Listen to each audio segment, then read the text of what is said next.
हमने सोचा कि चलो भाई अच्छा दिन आएगा, बढ़िया रोटी दाल रोटी चलेगा, मगर अब मकान सब टूट गया सबका, फिर से पैसा लगा के बनवाए। जिसके पास नहीं पैसा है वो कैसे बनवाए?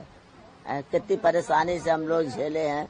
पैसा नहीं था, कोई देने वाला नहीं है, और हमने बनवाए हैं। फिर से कैसे बनवाए? इसमें तो कीमत लगता है बनवाने में ना। तो कोई सहयोग नहीं मिल पाया? कोई सहयोग नहीं। हमको बनवा के देते, टूट गया ठीक है कोई बात नहीं, हमको बनवा के देते कोई बात न होता। व्यापारियों के साथ समन्वय बैठक में उन्होंने आश्वासन दिया था कि हम आपको बसाने के बाद उतारेंगे और आपको दुकान के बदले दुकान दिया जाएगा। और बाद में योजना का क्रियान्वयन हुआ, दुकानें तो ले ली गई और 1 लाख रुपये नॉर्मल मुआवजा दिया गया। और दुकान के बदले दुकान देने की जो बात किए थे, इन्होंने तेरी बाजार चौराहे पर और कौशलेशपुर रेलवे स्टेशन रोड पर करीब 400 दुकानें बनवाए थे और उसका कीमत मांगने लगे 15 से 20 लाख रुपया। यहाँ पे अधिकतर व्यापारी जो है गरीब वर्ग के हैं, लिहाजा वहाँ पर 20% लोग ही दुकानें खरीद पाए हैं। 80% व्यापारी जो विस्थापित थे आज भी विस्थापित हैं और उनको आह भी लग रही है। ये गरीब जो विस्थापित में है, दर दर के ठोकरे खा रहे हैं, रोजी रोटी लिए परेशान है, तो गरीबों की आह भी भाजपा को ये दी है। समझ लीजिए, हम लोग लगातार 2-3 साल आंदोलन किए हैं और ये लोग आंदोलन में हमारी बात सुनने के बजाय हम लोगों के ऊपर मुकदमा कई लगाए हैं, दुकान मकान सील कर दिए हैं, सैकड़ों बार हाउस अरेस्ट किए हैं।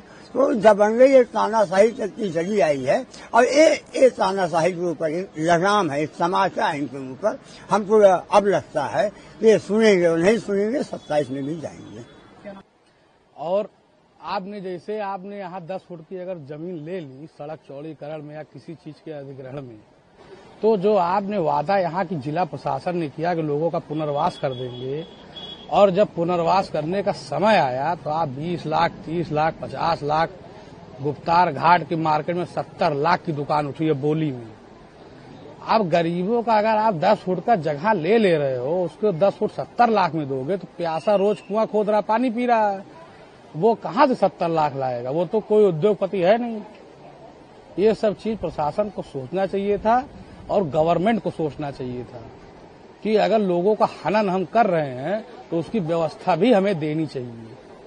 ऐसा नहीं होना चाहिए कि आप उनका घर ले लिए, दुकान ले लिए, उनका खेत ले लिए और उनको आप बाहर का रास्ता दिखा दो। ये दुकान हमको पड़ी 15 लाख की, 12,000 रुपया किराया। जी, अब क्या किया, इधर उधर से ले होके सब मांग के, क्योंकि भाई अब बच्चों को भी लिखाना पढ़ाना, अब इस एज में हम लोग क्या कर पाएंगे, मजबूरी में लेना पड़ा हम लोग को। इधर उधर से पैसा व्यवस्था करके सामान जेवर ओवर बेच बाच के किसी तरह हम लोग दुकान अपना लिए। बनता क्या था, क्या उचित होना चाहिए था? तो हम लोग को उचित होना चाहिए था कि मान लीजिए हम लोग की पूर्ण रूप से जो सरकार ने कहा था कि आपको कहीं विस्थापित करा देंगे, वो करा देंगे।